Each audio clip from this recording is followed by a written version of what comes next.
ನಮಸ್ತೆ ಸ್ನೇಹಿತರೆ, ಇವತ್ತಿನ ವಿಡಿಯೋದಲ್ಲಿ ಎಲೆಕೋಸಿನ ಪಲಾವ್ನ ಮಾಡ್ತಾಯಿದ್ದೀನಿ. ಇದಕ್ಕೆ ಮೊದಲಿಗೆ ನಾನಿಲ್ಲಿ ಒಂದು ಕುಕ್ಕರ್ನ ತೊಗೊಂಡಿದ್ದೀನಿ.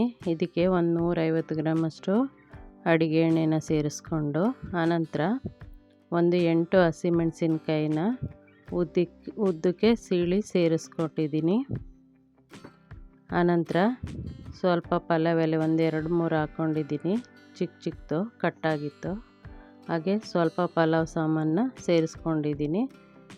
ಲವಂಗ ಇದೆ, ಮರಾಠಿ ಮೊಗ್ಗಿದೆ, ಹಾಗೆಯೇ ಏಲಕ್ಕಿ ಇದೆ ಒಂದೆರಡು, ಸ್ವಲ್ಪ ಕಲ್ಲು ಹೂವು ಇದೆ, ಹಾಗೆ ಒಂದೆರಡು ಸ್ಟಾರ್ ಹೂವು ಹಾಕ್ಕೊಂಡಿದ್ದೀನಿ. ಆನಂತರ ಸ್ವಲ್ಪ ಲವಂಗನ ಒಂದು 5-6 ಸೇರಿಸ್ಕೊಂಡಿದ್ದೀನಿ, ಒಂದೆರಡು ಚಕ್ಕೆನ ಹಾಕ್ಕೊಂಡಿದ್ದೀನಿ. ಆನಂತರ ನೋಡಿ, ಇದು ಶುಂಠಿ ಬೆಳ್ಳುಳ್ಳಿ ಹಾಗೆಯೇ ಚಕ್ಕೆ ಲವಂಗ 4 ಪದಾರ್ಥನೂ ಹಾಗೆ ಏಲಕ್ಕಿನ ಹಾಕ್ಕೊಂಡು ಒಂದೆರಡು ರುಬ್ಬಿ ಇಟ್ಕೊಂಡಿದ್ದೀನಿ. ಇವಾಗ ನಾನು ಸಣ್ಣ ಗಾತ್ರದ್ದು ಒಂದು 4 ಈರುಳ್ಳಿನ ಕಟ್ ಮಾಡಿ ಹಾಕ್ಕೊಂಡಿದ್ದೀನಿ. ತುಂಬ ಚಿಕ್ಕದು, ಹಾಗಾಗಿ ಒಂದು 4 ಕಟ್ ಮಾಡಿ ಹಾಕ್ಕೊಂಡಿದ್ದೀನಿ. ಇದಕ್ಕೆ ಒಂದೆರಡು ಚಿಟಿಕೆಯಷ್ಟು ಅರಿಶಿನ ಪುಡಿನ ಸೇರಿಸ್ಕೊಂಡೆ. ಆನಂತರ 2 ಆಲೂಗೆಡ್ಡೆನ ಕಟ್ ಮಾಡಿ ಇಟ್ಕೊಂಡಿರೋದನ್ನ ಹಾಕ್ಕೊಂಡಿದ್ದೀನಿ. ಆನಂತರ 3 ಹಿಡಿಯಷ್ಟು ಬಟಾಣಿ ನಾನು ರಾತ್ರಿಯೇ ನೆನೆ ಹಾಕ್ಕೊಂಡಿದ್ದೆ, ಅದನ್ನು ಸೇರಿಸ್ಕೊಂಡಿದ್ದೀನಿ. ಆನಂತರ ಸ್ವಲ್ಪ ಫ್ರೈ ಮಾಡಿಕೊಂಡು ಇಲ್ಲಿ ನಾನು ಒಂದು ಅರ್ಧ ಕೆಜಿಯಷ್ಟು ಎಲೆಕೋಸನ್ನ ಕಟ್ ಮಾಡಿ ಇಟ್ಕೊಂಡಿದ್ದೆ, ತೊಳೆದು ಅದನ್ನು ಸೇರಿಸ್ಕೊಂಡಿದ್ದೀನಿ. ಇಷ್ಟು ಪದಾರ್ಥನೂ ಚೆನ್ನಾಗಿ ಮಿಕ್ಸ್ ಮಾಡ್ಕೊಳ್ತಾ ಒಂದು 3 ನಿಮಿಷ ಬೇಯಿಸ್ಕೊಂಡ ನಂತರ ನಾನಿಲ್ಲಿ 2 ಟೊಮೊಟೊ ದೊಡ್ಡ ಗಾತ್ರದ್ದು ಇದನ್ನು ಕಟ್ ಮಾಡಿ ಹಾಕ್ಕೊಂಡಿದ್ದೀನಿ, ನಾಟಿ ಟೊಮೊಟೊ.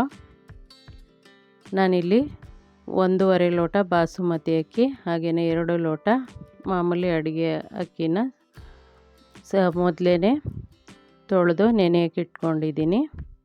ಒಂದು 20 ನಿಮಿಷ ಮುಂಚೆನೇ ನೆನೆ ಹಾಕ್ಕೊಳ್ತೀನಿ, ಆವಾಗ ಬೇಗ ಆಗುತ್ತೆ ಅನ್ನೋದಕ್ಕೋಸ್ಕರ. ಇವಾಗ ನಾನು ಸ್ವಲ್ಪ ಮೊದಲಿಗೆ ಗರಂ ಮಸಾಲ ಪುಡಿನ ಹಾಕ್ಕೊಂಡೆ. ಆನಂತರ ಮನೆಯಲ್ಲೇ ಮಾಡ್ಕೊಂಡಿರೋಂತಹ ಅಚ್ಕಾರದ ಪುಡಿ ಅಂದರೆ ಒಣಮೆಣಸಿನ್ಕಾಯಿ, ಧನಿಯಾ, ಅರಿಶಿನದ ಕೊಂಬು ಹಾಗೆ ಕಡಲೆಕಾಳನ್ನ ಹಾಕಿ ಮಸಾಲೆ ಸಾರು ಪುಡಿನ ಮಾಡ್ಕೊಂಡಿರ್ತೀವಿ, ಅದನ್ನು ಸೇರಿಸ್ಕೊಂಡೆ. ಇನ್ನು 1-2 ಸ್ಪೂನಷ್ಟು ಸೇರಿಸ್ಕೊಂಡೆ. ಹಾಗೆಯೇ ನಾನು ರುಬ್ಬಿಟ್ಕೊಂಡಿದ್ದಂತಹ ಶುಂಠಿ ಬೆಳ್ಳುಳ್ಳಿ ಚಕ್ಕೆ ಲವಂಗ ಏಲಕ್ಕಿ 5 ಪದಾರ್ಥನೂ ರುಬ್ಬಿಟ್ಕೊಂಡಿದ್ದೆ, ಅದನ್ನು ಸೇರಿಸ್ಕೊಂಡಿದ್ದೀನಿ. ನೀವು ಗರಂ ಮಸಾಲ ಪುಡಿ ಹಾಕಿದ ನಂತರ ಅಚ್ಕಾರದ ಪುಡಿ ಮತ್ತು ಧನಿಯಾ ಪುಡಿನ ಸೇರಿಸ್ಕೊಂಡ್ರೂ ಆಗುತ್ತೆ. ಆನಂತರ ನಾನು ನೀರನ್ನ ಕುದಿಸಿ ಇಟ್ಕೊಂಡಿದ್ದೆ. ನಾನಿಲ್ಲಿ 3.5 ಲೋಟ ಅಕ್ಕಿನ ತೊಗೊಂಡಿದ್ದೀನಿ, ಅದಕ್ಕೆ 7 ಲೋಟ ಅಷ್ಟು, 1ಕ್ಕೆ 2ರಷ್ಟು ಅಕ್ಕಿಗೆ 2 ಲೋಟ ಅಷ್ಟು ನೀರು ರೀತಿ ಹಾಕ್ಕೊಂಡಿದ್ದೀನಿ. ನಾನು ಅಳತೆ ಮಾಡಿ ಕುದಿಯೋಕೆ ಇಟ್ಕೊಂಡಿದ್ದೆ ನೀರನ್ನ, ಅದನ್ನು ಹಾಕ್ಕೊಂಡೆ. ಆನಂತರ 1 ಹಿಡಿಯಷ್ಟು ಕಸೂರಿ ಮೇಥಿನ ಹಾಕ್ಕೊಂಡಿದ್ದೀನಿ. ಆನಂತರ ಒಂದು ಅರ್ಧ ನಿಂಬೆಹಣ್ಣು ರಸನ ಹಾಕ್ಕೊಂಡಿದ್ದೀನಿ. ಆನಂತರ ರುಚಿಗೆ ತಕ್ಕಷ್ಟು ಉಪ್ಪು, ಸ್ವಲ್ಪ ಕೊತ್ತಂಬರಿ ಸೊಪ್ಪನ್ನ ಸೇರಿಸ್ಕೊಂಡಿದ್ದೀನಿ. ನೀವು ಪುದೀನ ಸೊಪ್ಪು ಬೇಕಿದ್ರೂ ಇವಾಗ ಕಟ್ ಮಾಡಿ ಸೇರಿಸ್ಕೋಬೋದು. ಇಷ್ಟಾದ ನಂತರ ನಾನು ಚೆನ್ನಾಗಿ ಕುದಿ ಬಂದಾಗ ಕುಕ್ಕರ್ ಕ್ಯಾಪ್ನ ಕ್ಲೋಸ್ ಮಾಡಿ 1 ವಿಸಿಲು ಕೂಗಿಸ್ಕೊಳ್ತೀನಿ. ನೋಡಿ, ಇದು ಚೆನ್ನಾಗಿ ಕುದಿಯುವಾಗ ನಾನು ಮೊದಲೇ ನೆನೆ ಅಕ್ಕಿ ಇಟ್ಕೊಂಡಿರುವಂತಹ ಅಕ್ಕಿನ ಸೇರಿಸ್ಕೊಳ್ತೀನಿ. ಅಕ್ಕಿ ಸೇರಿಸಿದ ನಂತರ ಮತ್ತೆ ಕುದಿ ಬಂದಾಗ ನಾನು ಕುಕ್ಕರ್ ಕ್ಯಾಪ್ನ ಕ್ಲೋಸ್ ಮಾಡಿ 1 ವಿಸಿಲು ಕೂಗಿಸ್ಕೊಳ್ತೀನಿ. ಅಕ್ಕಿ ನೆನೆ ಹಾಕಿರೋದ್ರಿಂದ ನೆಂದಿರುತ್ತೆ, ಬೇಗ ಆಗುತ್ತೆ, ಹಾಗಾಗಿ 1 ವಿಸಿಲೇ ಸಾಕಾಗುತ್ತೆ. ನೋಡಿ, ಇವಾಗ ಅಕ್ಕಿನ ಸೇರಿಸ್ಕೊಂಡಾಯಿತು. ಮತ್ತು ಕುದಿ ಬಂದ ನಂತರ ಇದನ್ನು ಕುಕ್ಕರ್ ಕ್ಯಾಪ್ನ ಕ್ಲೋಸ್ ಮಾಡ್ಕೊಳ್ತೀನಿ. ನಾನು ಈ ಮೊದಲೇ ಎಲೆಕೋಸಿನ ಅನ್ನನ ರೆಡಿ ಮಾಡಿಕೊಂಡು ಎಲೆಕೋಸನ್ನ ಗೊಜ್ಜನ್ನ ಮಾಡಿಕೊಂಡು ಅನ್ನಕ್ಕೆ ಮಿಕ್ಸ್ ಮಾಡ್ಕೊಳ್ಳೋದು ಯಾವ ರೀತಿ ಅಂತ ತೋರಿಸಿದ್ದೀನಿ. ಅದೂ ತುಂಬ ರುಚಿಕರವಾಗಿರುತ್ತೆ. ಹಾಗೆಯೇ ಈ ಮೆಥಡಲ್ಲಿ ಮಾಡೋದ್ರಿಂದ ಇದೂ ಚೆನ್ನಾಗಿರುತ್ತೆ. ಅನ್ನ ಉಳಿದಿದ್ದಾಗ ಆ ರೀತಿ ಮಾಡ್ಕೋಬೋದು, ಅಥವಾ ಅನ್ನಕ್ಕೆ ಇಟ್ಕೊಂಡು ಒಂದು ಕಡೆ ಗೊಜ್ಜನ್ನ ಮಾಡಿ ಕಲಿಸ್ಕೋಬೋದು, ಇಲ್ಲ ಈ ರೀತಿ ಪಲಾವ್ನಾದ್ರೂ ಮಾಡ್ಕೋಬೋದು. ನೋಡಿ, ಅಕ್ಕಿ ಹಾಕಿದ್ಮೇಲೆ ಕುದಿ ಬಂತು. ಇವಾಗ ಕುಕ್ಕರ್ ಕ್ಯಾಪ್ನ ಕ್ಲೋಸ್ ಮಾಡಿ 1 ವಿಸಿಲು ಕೂಗಿಸ್ಕೊಂಡಿದ್ದೀನಿ. ಇವಾಗ ಕುಕ್ಕರ್ ಕ್ಯಾಪ್ನ ತೆಗೆದೆ.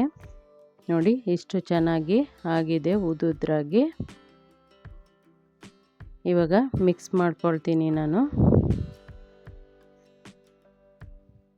ಇದು ಮೊಸರು ಬಜ್ಜಿ ಜೊತೆಗೆ ಹಾಗೆಯೇ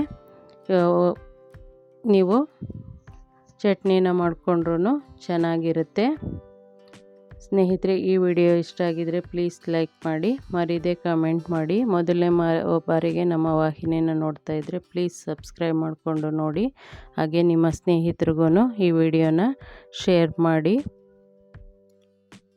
ನೋಡಿ ಇಷ್ಟು ಚೆನ್ನಾಗಿ ಬಂದಿದೆ. ಧನ್ಯವಾದಗಳು ಸ್ನೇಹಿತರೆ.